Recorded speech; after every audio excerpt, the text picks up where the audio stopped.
Bismillah, Assalamualaikum warahmatullahi wabarakatuh. Baik Ananda, kita melanjutkan pelajaran ya anak ya.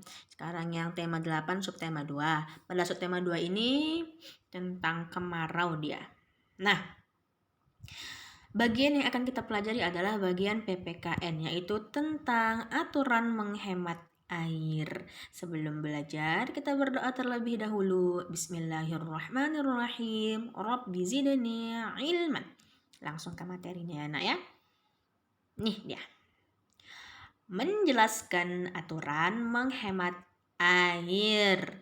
Pada musim kemarau, hujan jarang turun. Hal ini menyebabkan sumber air mulai kering. Kemudian persediaan air bersih pun mulai berkurang. Jadi catatan untuk kita harus menghemat penggunaan air bersih. Apa itu arti hemat sayang? Menggunakan secukupnya. Menggunakan sesuatu dengan secukupnya, seperlunya. Apakah menghemat air hanya pada waktu musim kemarau? Jawabannya tidak. Meskipun bukan musim kemarau, musim penghujan itu, kita tetap menggunakan air dengan hemat, dengan baik, apalagi ketika musim kemarau. Oke, kita lanjutkan. Berikut beberapa cara yang dapat kita lakukan untuk menghemat air bersih. Yang pertama, kita menggunakan air secukupnya saat mandi. Yes, ya sayang ya. Ketika kita mandi, kita menggunakan air secara secukupnya, tidak berlebihan maksudnya. Kemudian yang kedua, menutup keran saat sedang menyikat gigi. Jika air dirasa cukup untuk kita menyikat gigi, kita tutup kerannya, kita matikan kerannya. Kemudian yang ketiga itu, ini dia, menggunakan air bekas cucian beras untuk menyiram tanaman. Ya, oke, setelah itu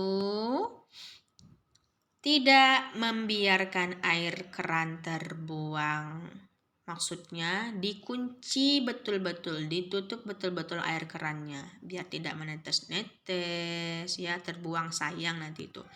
Nah, kalau menggunakan air bekas cucian beras itu, ketika Umi habis mencuci beras ya, atau Ananda membantu Umi untuk memasak nasi, nah gunakanlah air cucian beras itu bekasnya untuk menyiram tanaman.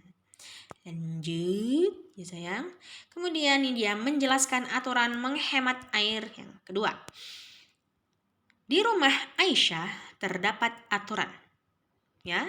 Kemudian salah satunya adalah aturan dalam menghemat air. Saat musim kemarau, sumber air di rumah Jonas atau Aisyah mulai mengering.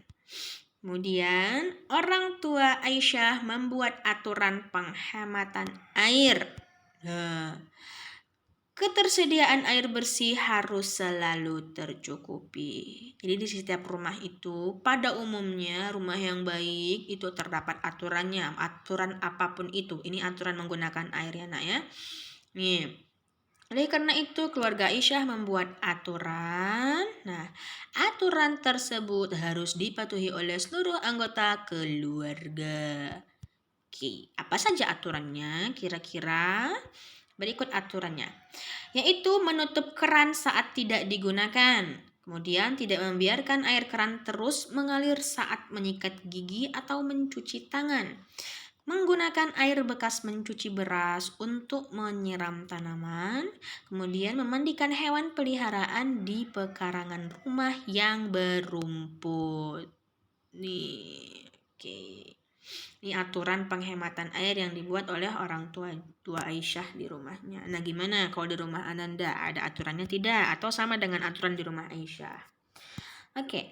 Kemudian menjelaskan aturan menghemat air bersih di sekolah. Nah, bagaimana kalau di sekolah? Sama ya sayangnya. Dimanapun kita berada, kita menghemat air. Pada musim kemarau, persediaan air itu kan berkurang, ya kan? Kemudian tidak hanya persediaan air di rumah, tapi juga di sekolah. Di sekolah juga berkurang ya. Oleh karena itu, penggunaan air bersih harus dihemat. Bagaimana caranya? Ini dia beberapa cara untuk menghemat air bersih di sekolah. Yang pertama, hemat air saat mencuci tangan, hemat air saat menggunakan toilet di sekolah, kemudian hemat air saat menyiram tanaman di pekarangan sekolah. Oke, kalau di sekolah itu yang menyiram tanaman sudah ada petugasnya. Nih tugas Ananda, hemat air saat mencuci tangan dan menggunakan toilet sekolah. Oke, sama ya nak ya. Dimanapun kita berada, di rumah, di sekolah, di tempat bermain, di masjid, ya itu kita menggunakan air secukupnya saja, seperlunya saja. Baik, jazakumullahu khairan. Mohon maaf atas segala kekurangan. Assalamualaikum warahmatullahi wabarakatuh.